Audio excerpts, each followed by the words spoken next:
Hey Chicago, what do you say? It's election day, and I look like Steve Bartman right now, and I apologize for that. I wanted to wear the Cubs hat. I also wanted to monitor the audio, and yeah, I look like a goddamn traitor, and I apologize for that. And if Steve Bartman is watching this right now, I'm gonna punch you in the lip, buddy. It's the mayoral election. We got Paul Vallis versus Brandon Johnson, Lori Lightfoot. Get out of here. Now we either got this Paul Vallis guy, white guy, or Brandon Johnson, black guy. It's up to you, Chicago. Who's gonna win? And it's an important office. Mayor of Chicago. At one point, the person who held that office was the second most powerful politician in the land. That's right. I'm talking about the boss. Mayor Richard J. Daley. He was the 50th mayor of Chicago, a 20-year reign, and he's pretty much credited with setting up like the modern day democratic machine that runs Chicago. And whether or not that same machine is in full effect, I don't know. I just read this book by my boy Mike Royko called Boss. Pulitzer Prize winner, cool guy from the northwest side of Chicago, loved to play 16-inch softball. Good dude, okay? When he won the Pulitzer Prize, he said, winning the Pulitzer Prize, that's nothing compared to hitting a home run in 16-inch softball. So he's a good dude, and the book is phenomenal. Give it a read if you get the chance, but if you don't, your boy's got you. Richard J. Daley.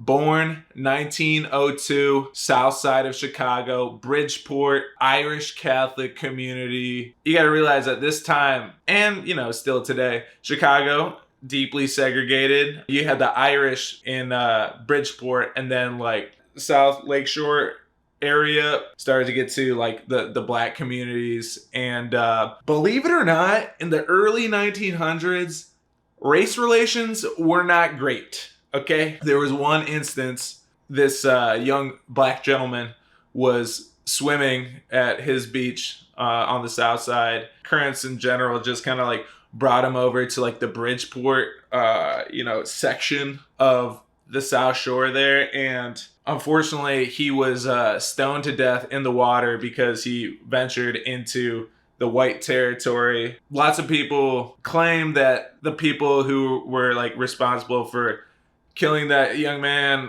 were part of the Hamburg Club, the same club that Daley was in.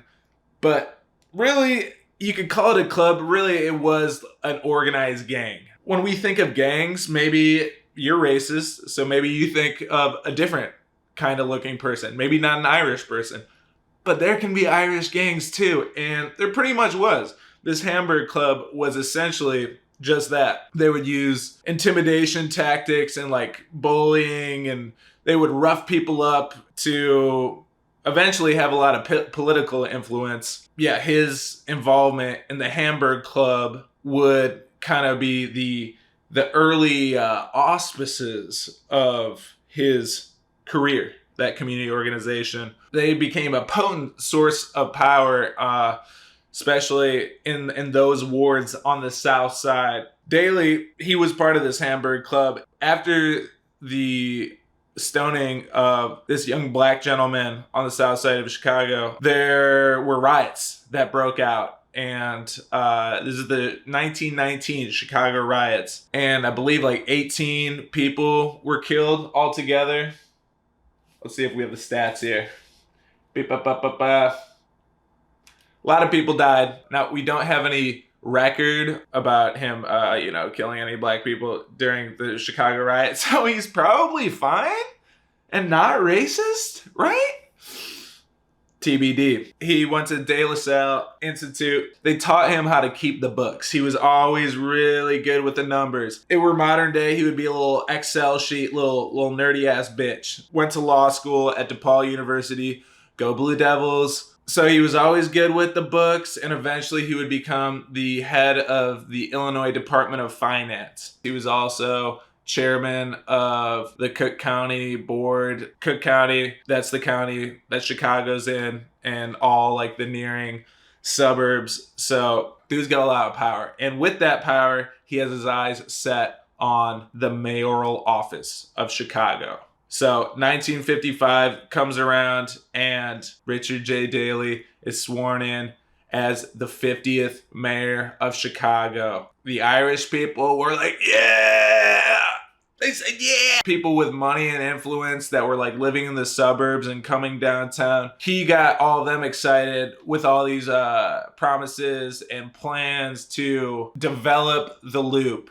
That was Daley's influence. You know, one of the problems was destroying these buildings, evacuating the people and like the ethnic groups that had been there in those neighborhoods in favor of these expensive apartments that essentially priced out a bunch of people from being able to live there. He also started to build like the highways and the freeways, the Eisenhower, the Dan Ryan, all that. More than just like pricing the people living in those neighborhoods, he actually like made like physical barriers that segregated the city with the highways that would be built, which separates the downtown West Loop part from the West Side ghettos, as the book would say. I would never say that because that's uncouth.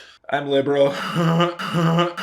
There's a lot of intentional segregation going on because end of the day, Daley, he's Southside Irish, okay? Deep-seated feelings in his heart about certain types of people. I don't. I am Irish though, but I'm not racist. So his first term goes well. He wins the re-election, no problem. Dude is feeling good. Nothing can go wrong. However, his police department, which was comprised by a lot of, you know, the same types of the Hamburgs, like that little like gang he would have, were becoming police officers. And let me tell ya, they were not ethical. Blatant racism, billy clubbing the shit out of people, really just like going crazy with the police brutality. He was turning a blind eye on his Irish brethren who were getting crazy with it until the Summerdale affair. Essentially, the police officers got in trouble for stealing while they were on the clock, stole from some citizens. They thought they could do no wrong. They thought they weren't going to get in trouble. They got in trouble. The papers found out, and it was a big scandal. So it looks like Daley's in hot water right now, right? Because he was just like turning a blind eye to all this shit. But he played ignorant. And he was like, "What is going? You were stealing? What the crud is your problem, dude?" So he brings in this guy, Orlando Wilson from California, and he was like a Berkeley criminal science professor, whatever. He agreed to work the job, but only if he had complete control. So Daley was like, okay, well, I'm in a bad situation because I look like I'm complicit in enabling the police officers to be like fucking around and doing all that shit. I'm going to put you in and I'm going to say, hey, it's his world. I'm going to let him do his thing. So instead of being culpable for, you know, his police officers stealing, he flipped the script and made himself look like a progressive reformer because he's bringing progressive California guy in to whip up the police department. People in the city tended to agree that like the treatment had become better and like there was less police brutality going on. So with this whole like new facade that Daley was putting on as like this like progressive reformer, another Irish progressive reformer was making his way on the scene. A little guy by the name of John F. Kennedy. Have you heard of him? At the time, Daley, he's mayor of Chicago, president of the Cook County Board. He's instrumental. So he delivers all of Illinois' delegates to John F. Kennedy. He's essentially like seen as like the kingmaker. A lot of people were saying that at the time, Daley was the second most powerful politician in the United States. Daley had a way of identifying with progressive elements of the Democratic Party on the surface, but like deep down, you know, the boy, he's still, Hamburg Club, you know what I'm saying? So Kennedy gets killed. Civil rights stuff is happening. This Selma, like bus boycott and like all that stuff down in Alabama. Our boy Martin Luther King, okay, I shouldn't say our boy. Martin Luther King comes to Chicago and he wants to fight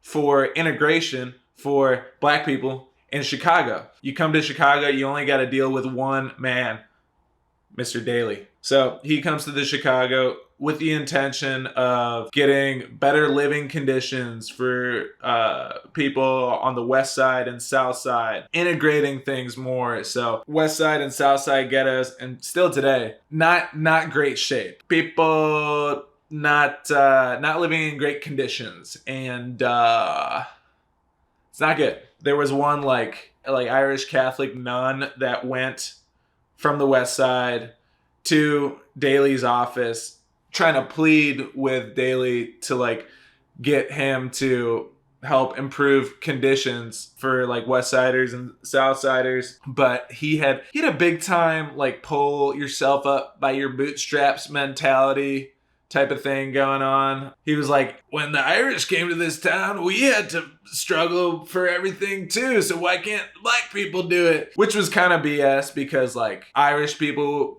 could like come into Chicago and be working for the police department within like a week, where that opportunity didn't really exist for black people in Chicago. MLK making some progress, or so he thought, with Daley, because Daley, you know, he would meet with MLK, and like in person, he would be like, he's a good, peaceable man, and you know, I love his love for the Lord, and you know, let's improve race relations. But behind closed doors, he was like, this son of a bitch, commie bastard.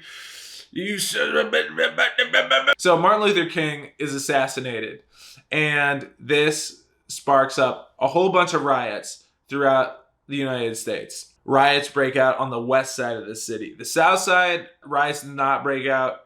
The south side was actually better organized, like as a community. All like the aldermen that represented the wards on the south side were actually black people, but on the west side, the representatives for the wards that had like the black ghettos, they're all white people who don't really have vested interest in actually making things better. So on the west side, a lot of unrest.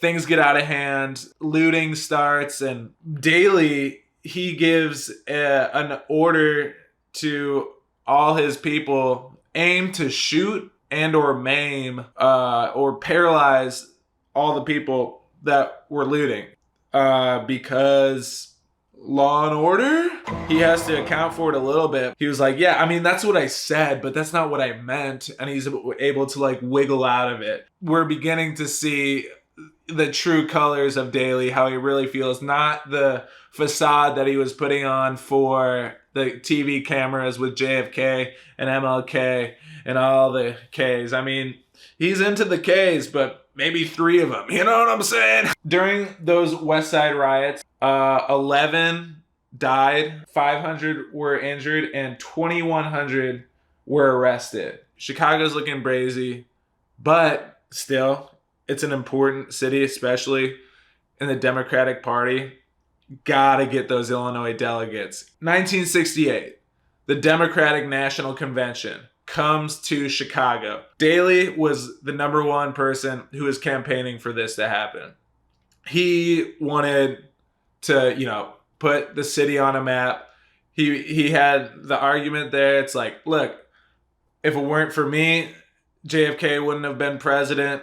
Come to Chicago. We got sick shit. Meanwhile, you got people who are trying to protest the Vietnam War. This is like 1968, so like in the thick of it. Protesters wanted to converge on the city. Daley like wasn't having it. He was not a fan of these hippies and yippies and long-haired youths. He hated hippies, long-haired youths, black people.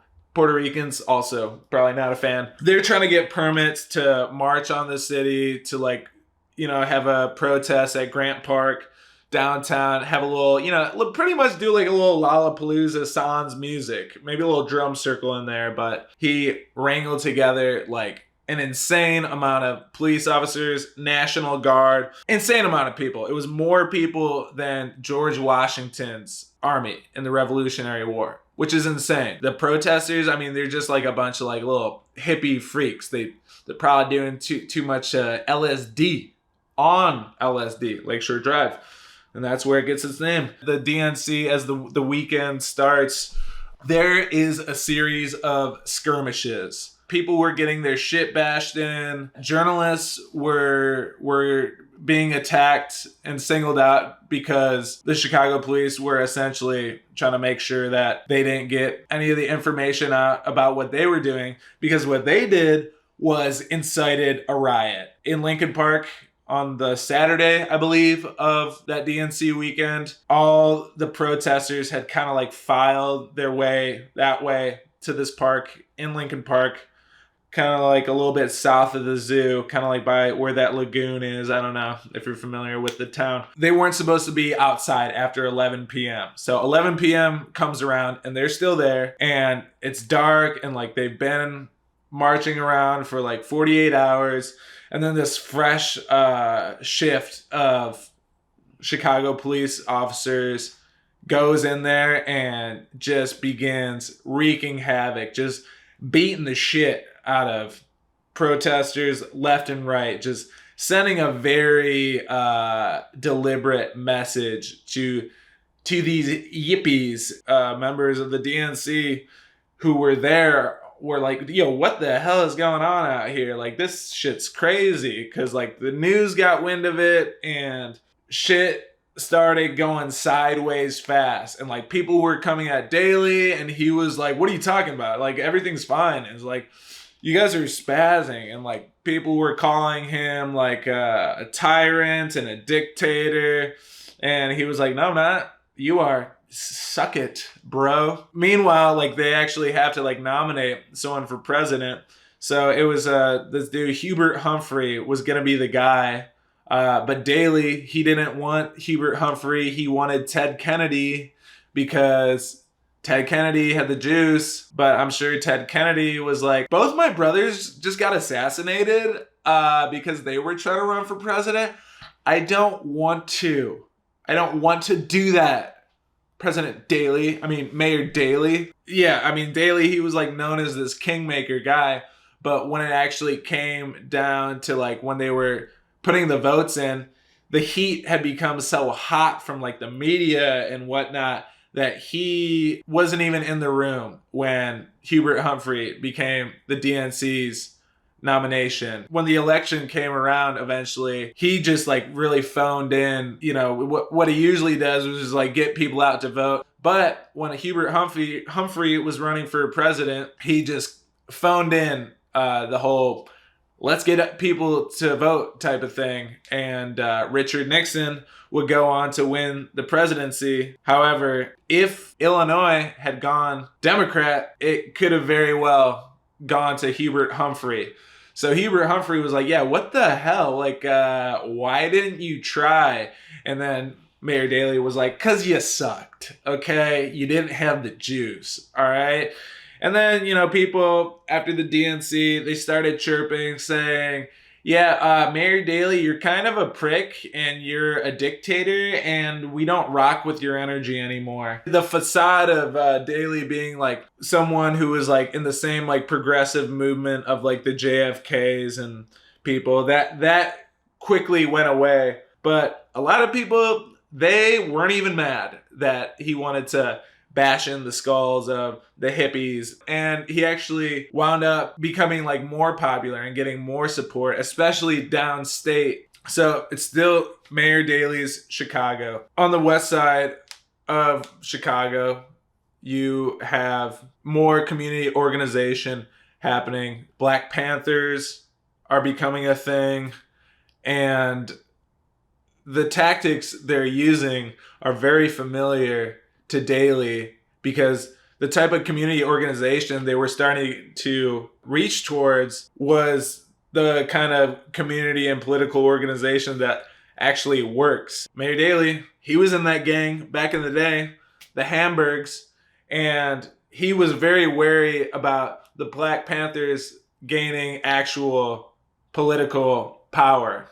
If he could make sure that they still, remained on the level of just black militant group that he could say is like naughty and bad and like terrible, then like that's good, because people didn't want black people to be integrated in Chicago. They wanted Chicago to remain segregated, and Daley was like the guy that was going to help continue to make that happen. With these like young Black Panthers coming on the scene, they didn't like that because that's what they were fighting for. One of the young Black Panthers is a young man by the name of Fred Hampton. He went to Proviso East High School. He's from Maywood, Illinois. He was a young up-and-coming leader, great community organizer. One night, he is in his flat apartment on the west side of Chicago, and the Chicago police, they execute a raid on this place, and Fred Hampton murdered. And when the police report comes out, the police said that they were just going to try to arrest them, and then they started firing. But when they actually did an actual police investigation, the only shots that were fired were coming from the police, and there was maybe like one shot of retaliation. Yeah, I mean, you would think that a scandal like that would destroy Daley, but again, he was able to plead ignorance and be like, oh my gosh, why would this guy do that? Yeah, man. I mean, Daley, he's credited with like building Chicago into, the modern city that it is. It's an international city, but also the methods that he used to make that happen. I mean, it's a classic story of inner cities in America. Redlining, pricing people out of their neighborhoods that they grew up in. A pretty like willful ignorance to the struggles that the people that he would, put into poor living conditions of the ghetto. He didn't really care. And that ain't cool. The mayoral election, it's today. I don't know enough about Paul Vallis and Brandon Johnson. I know there was a lot of Paul Vallis signs in Old Town, more like upscale neighborhood. I don't know. Because I don't live in Chicago. I actually live in Cincinnati. So this upcoming mayoral election has nothing to do with me. Why did I read this book? I don't know. Whoever's elected will probably abuse the powers. But yeah, I don't know. Good book. Check it out. Shout out that Mikey Royko. All right. Peace.